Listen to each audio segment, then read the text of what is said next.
Sup? It's your man, Gregatron. Do you like my shirt?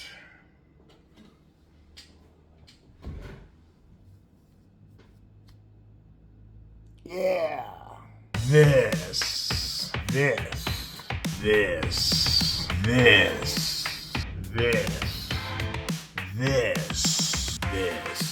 Look at it. This. Yeah.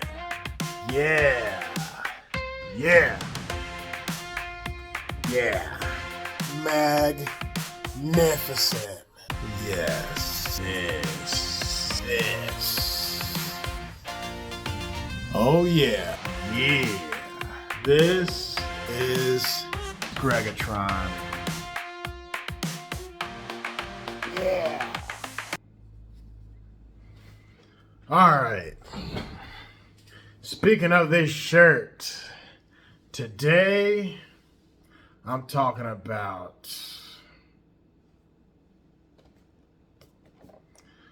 this guy.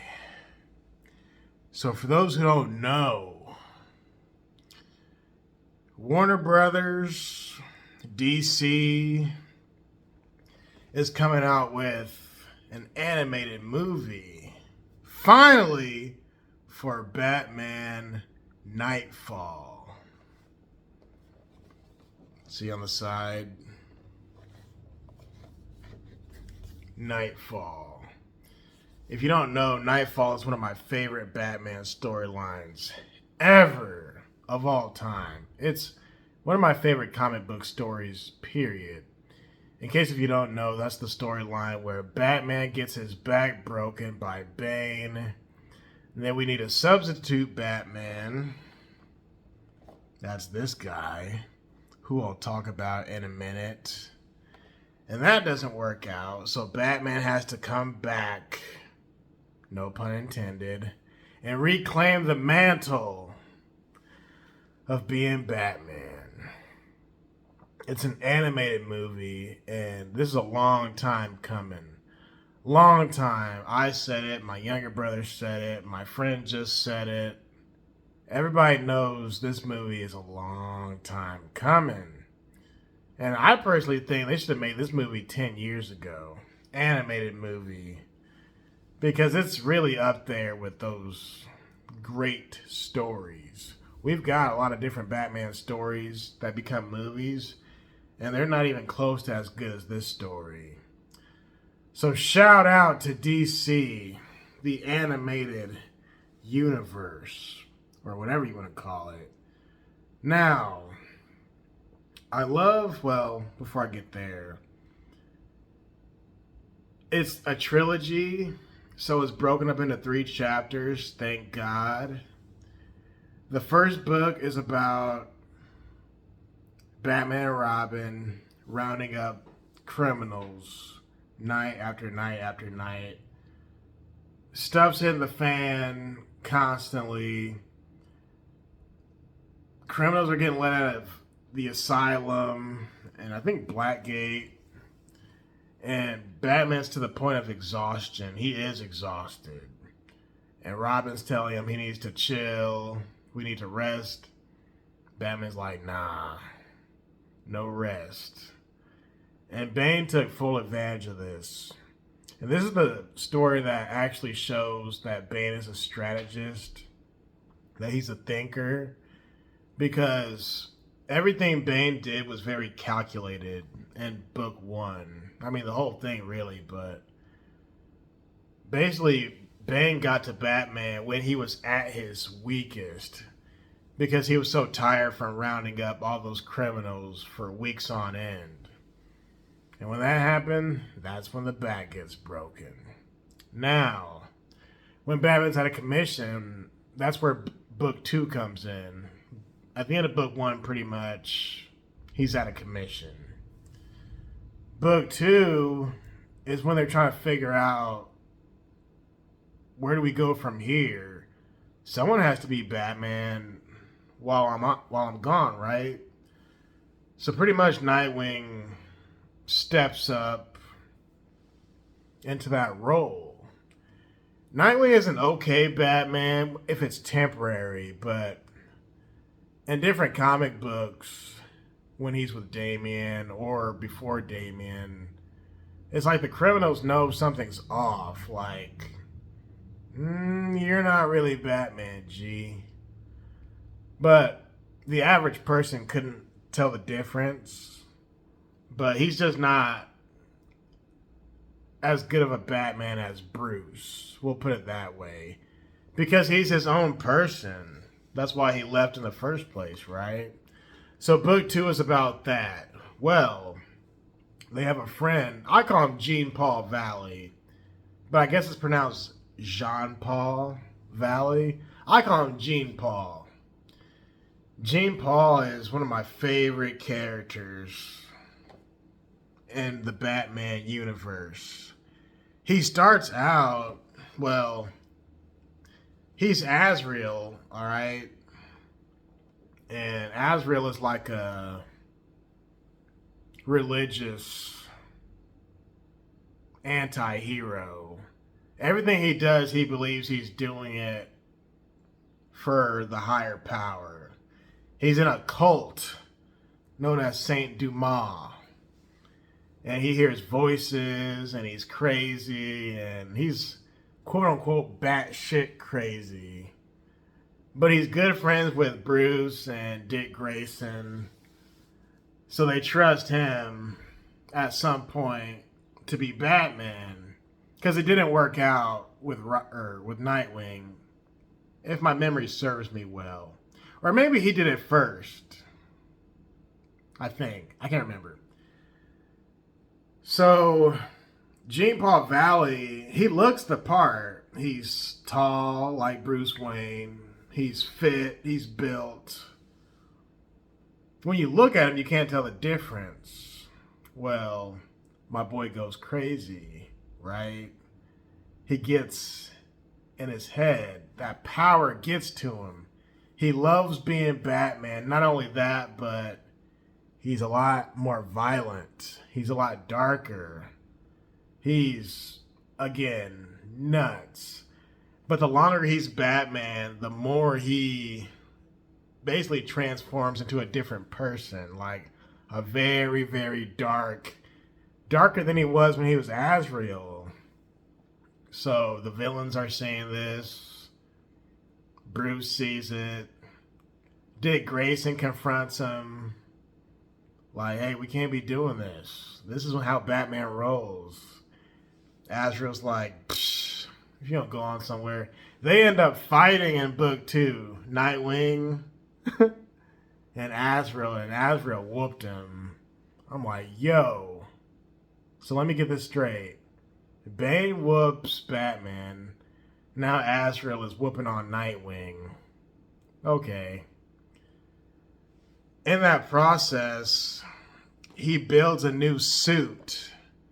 That's how deep this man has gotten into his mind. He's just a totally different character. There's no sign of Batman anymore. He's not Batman at all. He's something else. He's a different entity. So he's out of control. Takes out Bane. Even Bane is like, what the heck? Like, you're not the same. Well, Batman, the true Batman, Bruce Wayne, by the time book 3 rolls around, he has to reclaim the mantle. And they kind of show this in The Dark Knight Rises a little bit. You know, Christopher Nolan. So Batman in book 3 basically has to pick himself back up, heal, train, all that good stuff. Then they have to clash to see who's going to be the real Batman. Bruce Wayne or Jean-Paul Valley. And it's so good because those two are friends. Now, I showed you that figure. my older brother, he let me borrow that book years ago when I was like a teenager. And ever since, I fell in love with that story. With that said, there were 3 books, right? Book number 2, I believe it was book number 2. I drew it and I copied it. And I want to show you guys. I don't think I've shown you this yet. I didn't date it, but this is my work from over 10 years ago. And it's one of my favorite drawings. I didn't trace it, but no, I copied it. That's Bane at the bottom there. And that's Jean Paul jumping up behind him. I love the claws. Just that suit in general, man. The pockets. I mean, the cape. Like, he was such a force to be reckoned with. He really was a cold-ass Batman. And you can see Bane. He's freaking ripping up the cowl just to find there's another Batman lurking about. You can see Bane's musculature. I really did my thing on the shading with this. Y'all didn't know I could draw, huh? Shout out to my artists out there. Now, I went to a comic book convention recently and I picked up this, which I showed once. And guess who's in the picture? You know what? Let me take it out the plastic. With the plastic on, there's too much sunlight reflecting. But guess who's in here? Jean Paul Valley. He's right there. One of my favorite Batman. And I love that he's being recognized. And I love that he's being respected as one of the Batmen, like Thomas Wayne over here. So, I'm a happy camper. I have more Azrael figures upstairs, which you've seen before. Just this one's more recent. And this is my favorite Azrael figure. And it's one of my favorite Batman figures right now, period. So when I rearrange everything, it will be in a good spot. I'm excited for this movie. This is going to be a banger.